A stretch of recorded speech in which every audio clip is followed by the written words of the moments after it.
Ich zeige dir in diesem kurzen Video, wie du auf deiner großen Reise Tausende von Euros sparen kannst. Also dranbleiben. Los geht's. Also, wenn ihr mit eurem Camper auf längere Reise gehen möchtet, dann braucht ihr unbedingt dieses Dokument. Das ist ein sogenannter Carnet de Passage. Gelben Wisch. Klingt für mich sehr französisch, keine Ahnung wieso. Ohne diesen gelben Wisch lassen sie dich in einigen Ländern nicht rein. Das ist Fakt. Ja, da kannst du umkehren. Tschüss, ab und nach Hause. Was ist eigentlich ein Carnet de Passage? Es ist so etwas wie ein Pfand, eine Kaution, die ihr hinterlegt. Es ist im Klartext, ich zitiere, ein Zolldokument und ersetzt die Kautionshinterlegung für das Fahrzeug bei Grenzübertritt. Das Carnet de Passage garantiert dem Land, in welches du einreist, dass das Fahrzeug wieder ausgeführt wird. Es kann in mehreren Ländern benutzt werden und ist 1 Jahr gültig, schreibt der ADAC.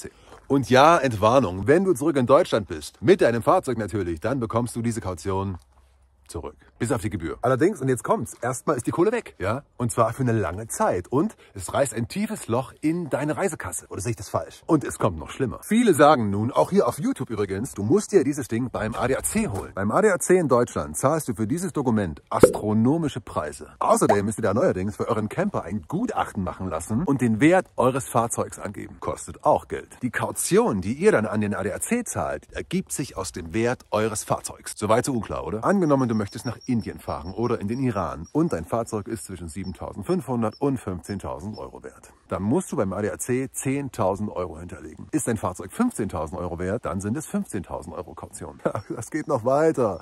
Da, nach oben keine Grenze. Je teurer das Auto, umso mehr Kaution. 10.000 bis 15.000 Euro auf den Tisch legen, kurz vor Abreise.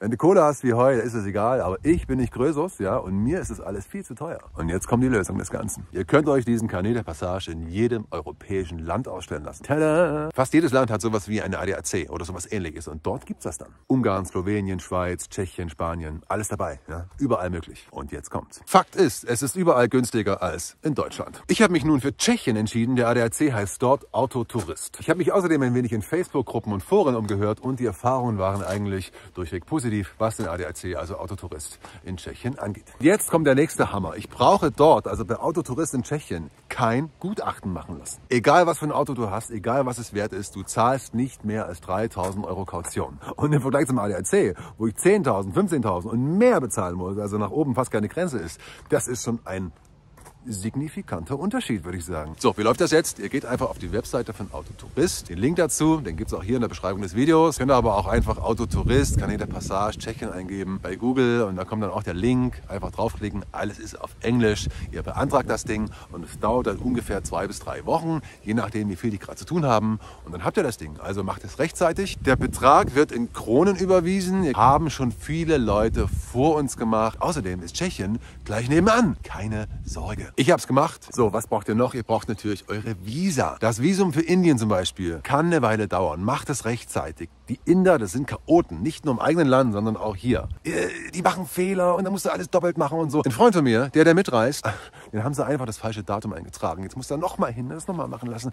Die sind verpeilt. Ich meine es gar nicht böse, aber beim indischen Visum, ja, Double, Triple und Quattro-Check. Wenn ihr in Berlin wohnen solltet oder im Umland, da gibt es eine Reiseagentur, die nennt sich Bollywood. Die kann ich euch sehr empfehlen. Geht dorthin, die machen das für euch. Kostet 125 Euro und ist völlig, also fast völlig stressfrei. Auch die waren verpeilt. Auch da musste ich nochmal hinfahren und nochmal hinfahren, weil sie irgendwas vergessen hatten. Aber die machen das. Wenn du das selbst machst auf der indischen Botschaft, dann kann es sein, es dauert 5 bis 6 Wochen. Geht zur Reiseagentur Bollywood in die Türkenstraße. Innerhalb von 10 Tagen war das Visum da. Geht dorthin, sagt einen schönen Gruß von mir. Allgemein, was Visas angeht, jedes Land hat seine eigenen Bestimmungen. Das kann schwierig sein. Iran zum Beispiel kriegst du auch nicht so einfach. Pakistan gibt es online ein E-Visum. Nepal kriegst du ein Visum an der Grenze, on arrival. Da gibt es einen ganz klaren Tipp von mir. Es gibt eine Agentur, die nennt sich buchdeinvisum.de. Die machen das seit 1998. Ja, natürlich kostet es Geld. Du kannst auf die Webseite gehen, du kannst den Preis erfragen und dann schickst du denen alles hin und die machen das alles für dich. Ne? Und gerade bei Ländern wie den Iran, ne, da solltest du unbedingt auf eine Agentur zurückgreifen, weil in 90% der Fälle, wenn du das selbst machst, wirst du abgewiesen. Deshalb nehmt die Kohle in die Hand, ihr habt viel weniger Stress und wahrscheinlich zu 100% das Visum in der Tasche. Natürlich braucht ihr auch eine Krankenversicherung Krankenversicherung, eine Auslandskrankenversicherung, Langzeitschutz. Also nicht diese billige für 10 Euro im Jahr, die dann bis zu 6 oder 8 Wochen gültig ist. Nee, ihr braucht eine richtige, volle Krankenversicherung. Die gibt es bei nicht vielen Anbietern. Es gibt eine von Hanse Merkur und es gibt eine vom ADAC. Preise, die sind ja ziemlich ähnlich. Also ich habe da ein bisschen kurz verglichen. Ich glaube, die Hanse Merkur war ein bisschen teurer, ist aber egal. Ich als Premium-Mitglied vom ADAC zahle da wahrscheinlich auch noch ein bisschen weniger als jemand, der kein Mitglied ist. Da müsst ihr gucken. Also als Profi oder Premium-Mitglied des ADACs bist du wahrscheinlich beim ADAC besser dran. Wenn du gar nicht beim ADAC bist, dann geh zu Hanse Merkur.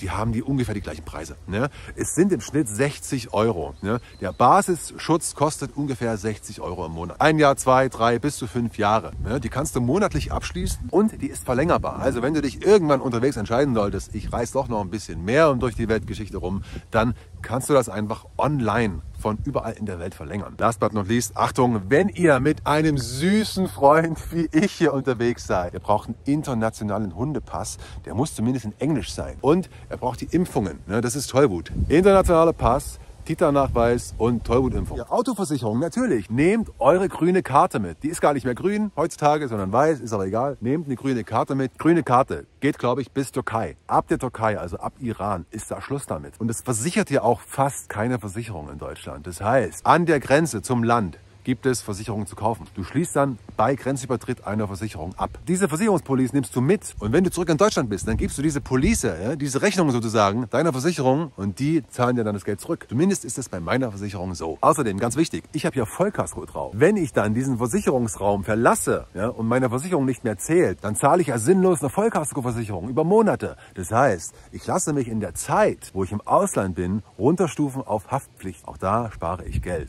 Und das ist gut.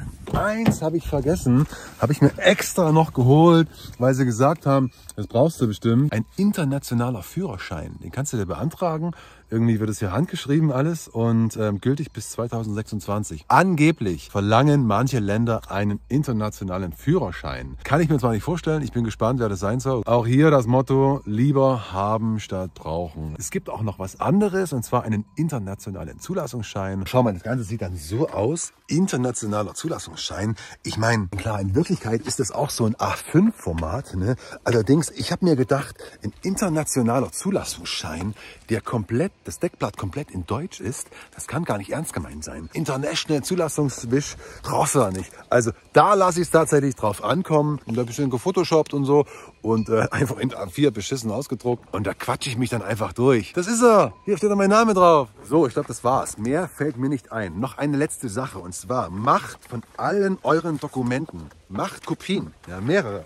Schmeißt sie nicht runter in den Schlamm, so wie ich. Pässe, Kreditkarten, Führerschein, auch Carnet de Passage und so. Ich habe das alles einmal komplett kopiert. Auch alle Geldkarten, ja, Personalausweis und Führerschein, alles einmal, zweimal kopiert sogar und an verschiedenen Stellen deponiert. Falls mal irgendwas sein sollte, dann habt ihr wenigstens irgendwas in der Hand, womit ihr euch ausweisen könnt. So, das war's. Ich hoffe, ich konnte dem einen oder der anderen etwas behilflich sein. Wenn ihr Fragen habt, bitte raus damit. Fragt mich, schreibt in den Kommentaren. Vielleicht habe ich eine Antwort. Wer weiß das schon. Ich wünsche euch viel Spaß, gute Reise. Gebt mir einen Daumen hoch, schreibt mir und vielleicht sehen wir uns mal unterwegs on the road. Bis dann.